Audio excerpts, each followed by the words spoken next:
Well, if you look at the calendar, it's Halloween. I haven't covered any horror games this month, and horror is in fact my favorite genre. I mean, it's such a varied genre that you can combine almost any other genre into and you'll get something special, at least in movies. But we're not here to talk about movies today. Far from it. We're going to cover what's perhaps my favorite subgenre of horror games, and it's survival horror, which may be one of the most varied subgenres, and that's what we're here to discuss today. I've got 3 games that I want to talk about broadly, and this is the best time to do it. We've got a comedy game, the scariest game I've ever played, and the most genre-redefining game in its series. So buckle up, because we're off to survive a strange and horrific trip. And some quick housekeeping before we dive into the games. I want to emphasize that this is a broad look at these games, because while I love every game I'm talking about here today, I don't particularly have enough to say on any of them right now to warrant them getting their own full video. I'm not opposed to taking a more in-depth look if there's any interest, but for now we're gonna speak broadly and explore the similarities and differences in these games of the same subgenre until I kind of forget to do that, okay? Cool. Now with that out of the way, let's survive some horrors. First on the block is Dead Rising 2, and I want to say right off the bat that this game is not objectively good. However, this game is an absolute blast. I mean, it's such a simple concept explored to absolute perfection. You're trapped in a zombie-infested mega mall in Las Vegas for 3 days. You need to keep your daughter alive, save as many people as you can, and solve the mystery of what caused the outbreak in the first place. Nothing too groundbreaking, but holy shit is it so much fun. You have everything in the mall at your disposal in order to survive, and the ability to craft creative weapons. It gets really goofy really fast. Like my favorite weapon, the beam saber, made by combining a flashlight and some gems, or the machine gun wheelchair, but I'm getting ahead of myself a little bit. Dead Rising 2 is in fact a survival horror game, but more in the tradition of Dawn of the Dead than any other survival horror game. Actually, more in the tradition of Shaun of the Dead, because as mentioned in the intro, this is our comedy game in this set of 3.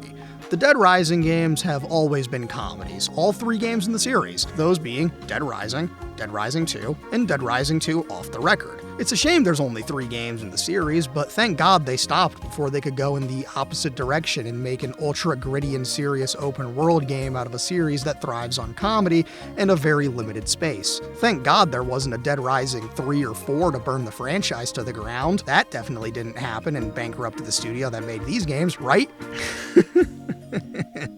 Hey.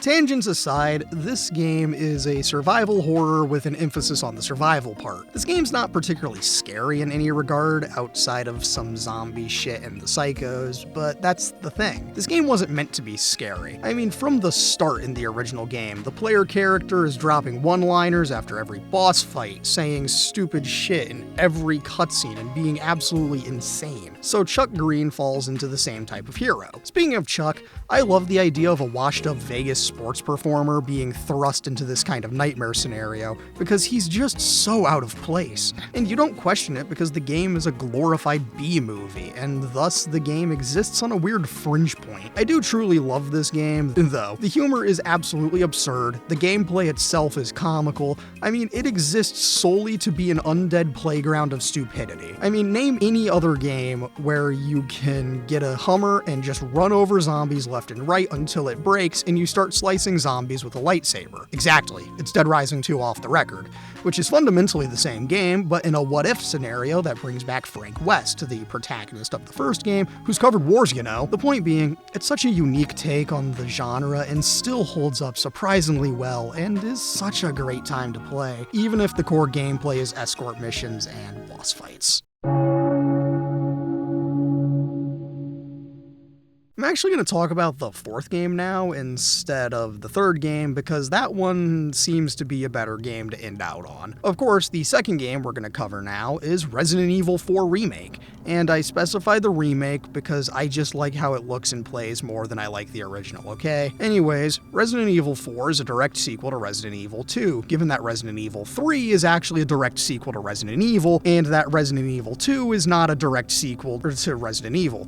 This series' continuity is nonsense. Resident Evil 4 follows Leon Kennedy 6 years after the events of Resident Evil 2, and our boy is tasked with saving the president's daughter from a cult on some island off the coast of Spain. From there, you know the drill. Shoot and stab your way through cultists and mutants alike, solve puzzles, and save the world from a weird old world eldritch horror parasitic threat. Resident Evil 4 is not inherently a scary game, but it does have a lot more horror to it than Dead Rising 2 does. I mean, that monster design is so fantastically goopy and gross that I love it. I mean, the body horror alone in this game is a lot of fun, but the star of the show in 2005 was the gameplay. And the star of the show today is still the gameplay. Even though, if you ask me, it's the character design, particularly Ashley. Especially Ashley Graham. Leon, Luis, and Ada are there too, but this is Ashley's show.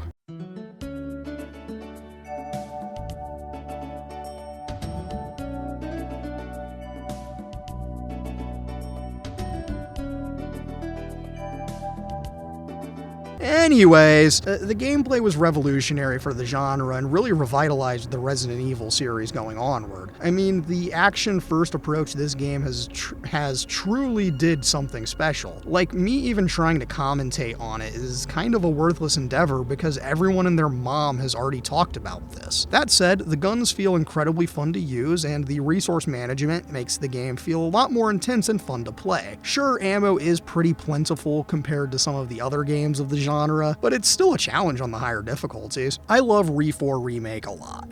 It's my favorite Resi by a really big margin, and it's not even close. I can admit to being a bit of a Resi poser. I've beaten Re4 Remake, Re2 Remake, and Re8. I have Re1 Remake and Re3 Remake, but I haven't played them yet because I have so much to do and not enough time to do it. The point is, though, Re4 Remake is an amazing adaptation of an icon. It's a really good game. Play it, you'll love it, and that's a Glazed Ham promise.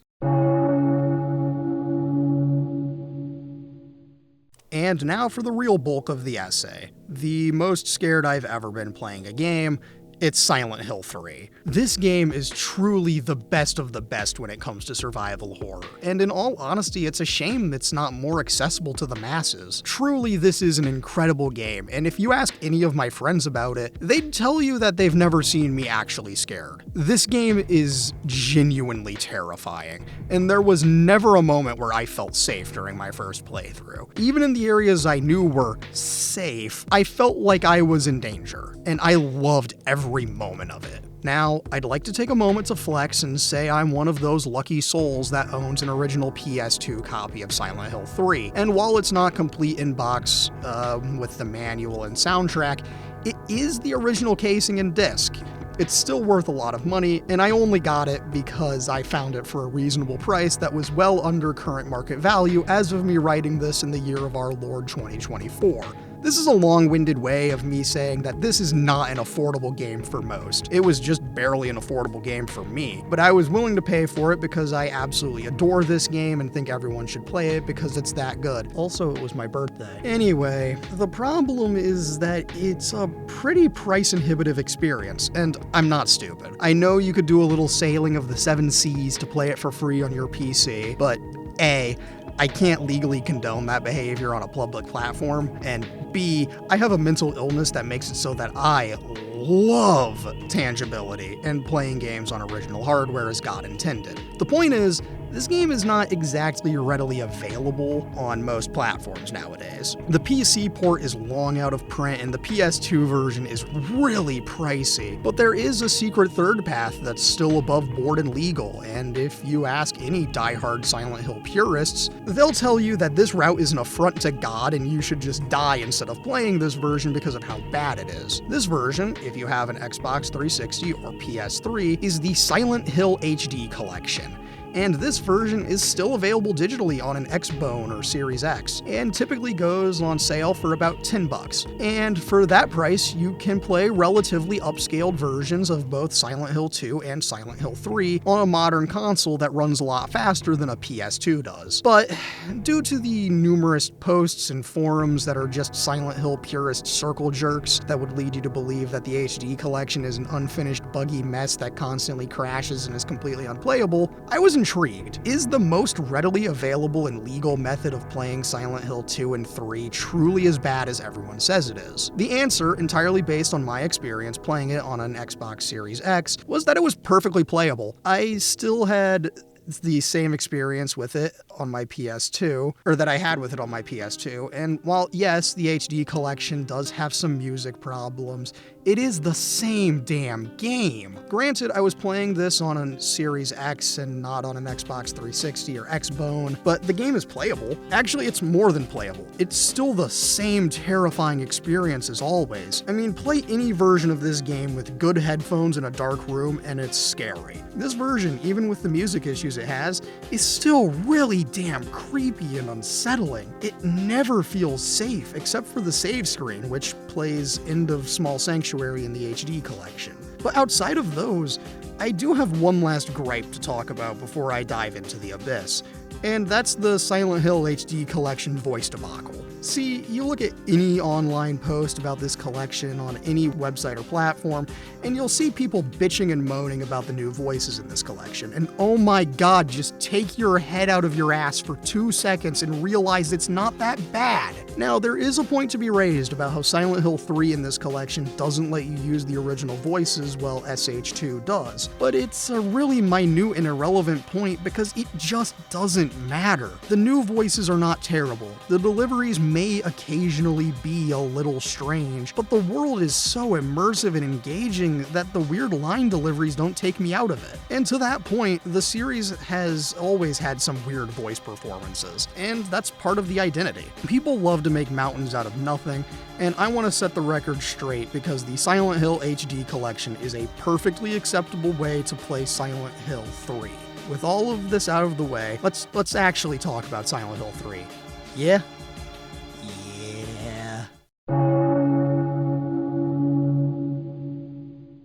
Silent Hill 3 is from the perspective of Heather Mason, the adopted daughter of old Harry Mason, the first man to venture into the abyssal town of Silent Hill. From here, we're off to continue the story of that game's plot about Alyssa, birthing God, bringing about the rapture, all of that wacky religious cult shit, but this time from the perspective of a very scared and confused teenage girl. It's that last part that makes this game stand out so much more, because unlike the most famous entry in the series, you're not an average middle-aged Joe sent to a purgatory of his own creation. You're a teenage girl wandering alone through hell because you were cursed by fate to be a part of a scheme you never knew about. So much of this game is Heather wandering alone, just like James in SH2, but because Heather is a young woman, it puts you in an elevated sense of dread, but we'll get to that. The game starts with Heather in an amusement park with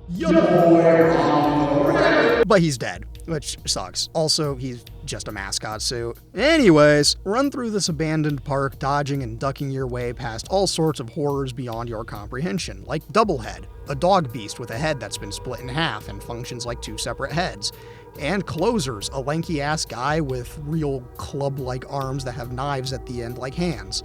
Also the worst enemy in any game ever, the Pendulum. These flying rat bastards spin fast and are really annoying to try and avoid, especially in a particular spot in the middle of the game that I won't talk about. Anyhows, you can make your way to the one spot you can go, the tracks of this roller coaster. You walk down the tracks and get hit by a cart and then snap back to reality in a fast food restaurant in the Central Square shopping center. The amusement park was in none other than, that's right, anyhow, I'm not gonna, of course the story goes from there, and I'm not gonna get that much into it. For the sake of this little Halloween special, I'm keeping it light. I may talk about this game in a proper Glazed Ham essay if there's enough interest, but for now, it's gonna be cut to the scatterbrained SparkNotes version of my points. Warning, warning, warning. The following is about to get real spoilery and academic. There will be discussion of the plot of Silent Hill 3, a tiny bit of horror theory and symbolism. If you're not familiar with these things, do not worry. I will do my best to make this as accessible as I can. But please know that if I under-explain something on accident, it's not my intent.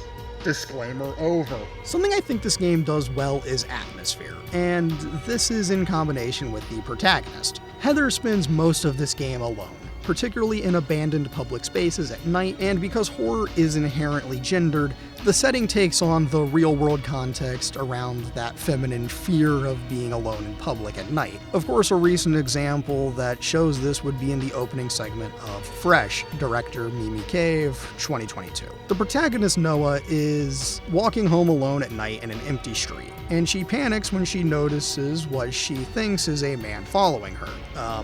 Turns out it's just a guy with a baby and wasn't actually following her. He was just trying to go back to his car, as you do. Anyway, it's not exactly subtle, but it does prove a cinematic example of what I'm talking about, and one that particularly proves a point I can't state based on personal experience. However, I'm qualified to talk about symbolism a bit, and a little bit of academic theory in relation to some of the more bizarre and strange symbolism in the game, starting with the first boss and the last boss in the game. Splitworm is the first boss fight in the game, and is the otherworld boss fight in the mall. And wouldn't you know it, this thing is just a dick. Like straight up, you're fighting a schlong with teeth. And this, in combination with the final boss, work to make an unholy union that tells you all you need to know about what is perhaps the most central theme in the game, motherhood. The final boss fight is against, you guessed it, God. To be fair, every game in the series, at least the original trilogy, ends with you literally fighting God. But this variation is special. See, the cutscene with Claudia that leads up to what is perhaps the most shocking plot point in any game ever, but we'll get to that in a little bit. Back to Splitworm, the fact that you're fighting a schlong is very intentional. Outside of fighting a reference to the first boss that Heather's dad Harry fought in the original game, this one is very intentional in Heather's story because it's a dick. Now, most of the other bosses are also metaphors for specific things, like Memory of Alyssa being essentially fighting your own trauma, but Splitworm is something much different, at least interpreting through this lens I'll elaborate on shortly. Splitworm is representative of a fear of penetration, which, given the game's religious themes, particularly about the birth of God being something Claudia says Heather has a part to play in, the logical connection around this cultic religious theming would thusly require that God be birthed from a virgin mother, a la the birth of Christ. And so for Heather, or rather Heather as the embodiment of Alyssa, the one who was supposed to give birth to God before Harry stopped the ritual in the original Silent Hill, is to be the one to give birth. The obvious symbolism would be a fear of sex, but it also makes sense in the religious contexts of the game. But what about the birth of God? And by extension, what about God itself? Well, let's look at the cutscene that precedes the fight first, because holy shit, the imagery used is insane. First off, I want to talk about the weird possession shit that happens, and this is my first time I get to mention one of my favorite pieces of academic writing ever, Men, Women, and Chainsaws by Carol Clover. This collection of essays is all about the relationship between gender and horror in movies released in the 70s through 1992 when it was first released, and explores the gendered nature of a few different key horror subgenres. And it's got some really interesting analysis that I recommend looking into for yourself. I can't do this thing justice here, not with how I run this show, but I really recommend checking it out if you're interested in this kind of theoretical horror stuff. Anyway, particularly relevant here is her discussion of the possession, and to summarize a lot of this segment kind of poorly, possession is gendered female, as possession is a metaphor for pregnancy, but it's also gendered masculine because in many cases the possessed becomes more masculine, i.e. more aggressive, swearing a lot, etc., according to Clover. She raises a lot of interesting points, but most of it's not too awfully relevant to our core discussion here, except for a brief little mention of the oral possession, which is really interesting to our subject. See, the oral possession is something you already know, whether it's through a tentacle being forced down someone's throat, or the tree scene in Evil Dead, or Evil Dead, just period, that original one, or any other number of examples of things entering mouths. You get the point. But in Silent Hill 3, we get the 2-for-1 special in the form of the cutscene right before we fight God. Now, I finally get to talk about this scene, because oh my god, this scene. So Heather finally gets her big confrontation with Claudia in a church in Silent Hill, and during this encounter, Heather starts to feel some pregnancy pains as the demonic ritual to bring about the birth of God begins. In a moment of desperation, Heather opens the necklace her dad gave her so many years ago and consumes this little red gem contained within. This little red gem is actually Aglaophostis? A-G-L-A-O-F... Aglaophotis, a little mixture of herbs and stuff said to expunge demons from the body and provide protection from the supernatural. And so, upon consumption, Heather vomits up this deformed little fetus creature that's actually the corpse of God. And to add to the heavy metal imagery of this scene, Claudia, in a state of hysteria, just picks that fetus up and scarfs it down like a hot dog. It is such a good, viscerally horrifying scene, because when you're not prepared for it, it is so shocking.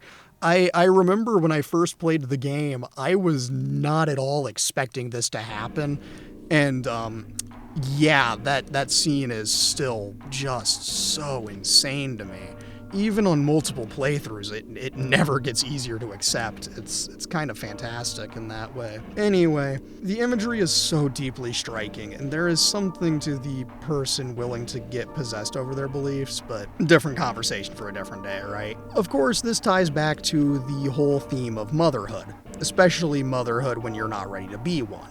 That fear of every possible thing that could go wrong, the horrific things that birth can do to you, and all of that stuff. It's something really unique to see in a horror game, and while these themes have been explored in other movies, books, and games, I think it was best explored in Silent Hill 3. It's been a lot more common to see themes of pregnancy and motherhood in horror movies. I mean, look at Quisera, The Bone Woman, director Michel Garza Cervera, 2023, or the game Bloodwash from, I think, 2022. But this game did something real special, and it made it so much more horrific than anything else I've seen in a long time. I think in terms of exploring this theme, it was done brilliantly, but I'm gonna be honest, this has all been a very surface level reading. There's 1,000 other things I could read into, like the game's creature design and what that represents, the locations, the other bosses, the Silent Hill lore that I barely understand, and 1,000 other things. But let's get back to where this fits as a survival horror game. Yeah, this is a capital S and capital H survival horror game, through and through. There are horrors, a lot of horrors, and you bet your ass the game is mostly you trying to survive them. Of course, I do think that the controls and the combat haven't exactly aged the best, which is controversial, but having played both the original PS2 version and the HD collection all the way through, I'm pretty good at it. Don't come at me and say I don't like the controls because I'm bad at tank controls. I'm not. I know how to deal with this shit no problem and can play the game efficiently, alright? I just think the gameplay could be improved with some modern controls, you know? The combat is clunky, and I get it. It's meant to feel clunky and unintuitive, because it's meant to reflect the inexperience of the protagonists, but it doesn't make for the greatest gameplay, all things considered. As a survival horror game, I think this game is perhaps the most classic example of the subgenre. It's pretty well balanced, even if the horror takes a higher precedence than survival most of the time, and I think it might be the quintessential example of survival horror and the best place to start if you're looking to get into the genre. Don't get me wrong, this game still scares the shit out of me, even running around with the infinite ammo SMG trying to get enough kills to unlock the Heather beam doesn't make me feel safe, just because of how deeply unsettling every location is, and how off-putting the dialogue is. Everyone with an interest in horror and horror games needs to play Silent Hill 3, and I'd argue you really only need to play 3. Silent Hill 2 is good, and the remake is excellent, but it just doesn't hit the same as Silent Hill 3 does. The whole experience leaves you feeling so vulnerable at every turn, feeling so scared to turn that corner, go through that door, and I love it. None of the other games I've talked about here today are anywhere near as scary as this one is. And I think that highlights the sheer variety this genre has to offer, I mean, this game has been out for some 20 plus years now, and it still hits just as hard. There is never a safe moment in this world, and even the safe spaces feel unsafe, which is an impressive feat. More impressive is just how beautifully designed everything is. Like, the locations are so gross and oppressive, every monster is vile and visceral, and the sound design is unparalleled. It's so just amazing in every facet. Every designer in every department made a masterpiece that came together to make something so truly phenomenal and deeply horrific that I can easily say that this may be one of the greatest games ever made. And I'd give it a genuine 10 out of 10 for reasons that don't need to be repeated again here. And with that, that's 3 survival horror games survived and talked about. I know that this is a bit different than my usual format, and don't worry, next week we'll be back to normal. I just wanted to have some fun for Halloween and talk about some scary games that I enjoy and otherwise wouldn't have really talked about on this show. More than that, I wanted something a little lighter on the writing and editing front, so a shorter video was a nice change of pace for me. Anyhows, assuming you're seeing this when it goes up, next week is gonna be Bully, the forgotten Rockstar masterpiece from 2006. But for now, thank you for watching. It always means a lot. And I want to take a moment to say thank you for all the support on the Life is Strange videos. I'm so happy those videos did well and brought in so many new people, and I'm glad that those people really like my thoughts on those games, even though they're pretty uncommon opinions and takes. I mean, I genuinely believed I was going to be crucified for that Before the Storm video, just because I know how dearly beloved that game is to a lot of people, and shockingly, I wasn't crucified for it, which is pretty nice, and I appreciate it a lot on your end as an audience, so thank you. I cannot say that enough. It really means so much to me that anybody is listening to this show in any capacity. Yeah, I don't normally say this, but you know, if you're so inclined, please like, subscribe, hit notification bell, whatever, leave a comment on your thoughts on this. Tell me why I'm wrong, tell me what I did well. Whatever you want, really, I can't stop you. Anyways, anyhows, my name is A Leg of Glazed Ham. Have a happy Halloween, and above all else, thanks again, and good night.